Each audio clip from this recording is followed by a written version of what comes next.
YCP అధినేత జగన్మోహన్ రెడ్డి చిత్తూరు కుప్పం నియోజకవర్గ కార్యకర్తలతో భేటీ అయ్యారు. కేవలం వైసీపీని ప్రేమించినందుకు, అభిమానించినందుకు కార్యకర్తలు అనేక బాధలు పడుతున్నారని అన్నారు. వారి ఆవేదనను తాను చూస్తున్నానని, కార్యకర్తల్ని ఇబ్బంది పెడుతున్న పోలీస్ అధికారుల పేర్లు రాసుకుంటున్నట్లు వెల్లడించారు.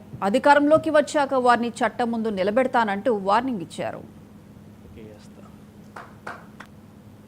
ఈరోజు వైఎస్ఆర్సీపీ కార్యకర్తలకు ఏదైతే ఇబ్బందులు పడతా ఉన్నారో ఆ బాధలు, ఆ కష్టాలు స్వయంగా నేను చూశా కాబట్టి ఈరోజు చెప్తా ఉన్నా. ఇక నెక్స్ట్ వచ్చే జగన్ 2.0లో మాత్రం పరిస్థితి ఇటు ఉండదు అని చెప్తాను. మొట్టమొదటి పీఠం కార్యకర్తకే వేస్తా, ఈ మాత్రం ఖచ్చితంగా చెప్తా ఉన్నా. ఈరోజు ఎవరెవరైతే పోలీసులు, ఎవరెవరైతే అధికారులు, ఎవరెవరైతే మిమ్మల్ని ఇబ్బందులు పెట్టారో అందరి పేర్లు నోట్ చేసుకోండి.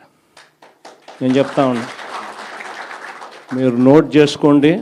ఒక్కొక్కడిని మాత్రం యూనిఫామ్కు ఉన్న వాల్యూ ఏమిటి అనేది వాళ్ళకి అర్థం కావాలి. యూనిఫామ్ అంటే ప్రజలకు మేలు చేయడం కోసం యూనిఫామ్, అంతేగాని అధికారంలో ఉన్న వాళ్ళ కోసం సలాములు కొడుతూ గులాంగిరి చేస్తూ ఇటువంటి చిత్రహింసలు పెట్టే కార్యక్రమం ఈరోజు అయితే ఏదైతే జరుగుతూ ఉందో దీనికి తెర పడాలి అని అంటే ఏదైతే నువ్వు విత్తినావో అది ఎలా పండుతుంది అనేది నీకు తెలిస్తేనే ఇంకొకసారి నువ్వు ఆ విత్తనం విత్తడానికి నువ్వు భయపడే పరిస్థితిలోకి నువ్వు వచ్చినప్పుడే ఇది జరుగుతుంది. కాబట్టి ఈసారి మాత్రం ఖచ్చితంగా మెసేజ్ ఖచ్చితంగా పోతుంది. ఎవడెవడైతే అధికారి, ఎవడెవడైతే వైఎస్ఆర్సీపీ కార్యకర్తను ఎవడెవడైతే ఇబ్బంది పెట్టాడో వాళ్ళందరినీ కూడా చూస్తూ ఊరుకోము. చట్టం మీద దోషులుగా నిలబెడతాము.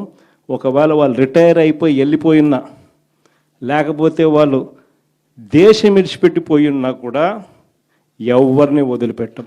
సప్త సముద్రాల అవతలున్నా కూడా అందరినీ కూడా పిలిపించే కార్యక్రమం చేస్తాం. పిలిపించిన తర్వాత సినిమా మామూలుగా ఉండదు. ఈరోజు వైఎస్ఆర్సీపీ కార్యకర్తలకు ఏదైతే ఇబ్బందులు పడతా ఉన్నారో ఆ బాధలు, ఆ కష్టాలు స్వయంగా నేను చూశా కాబట్టి ఈరోజు చెప్తా ఉన్నా. ఇక నెక్స్ట్ వచ్చే జగన్ 2.0లో మాత్రం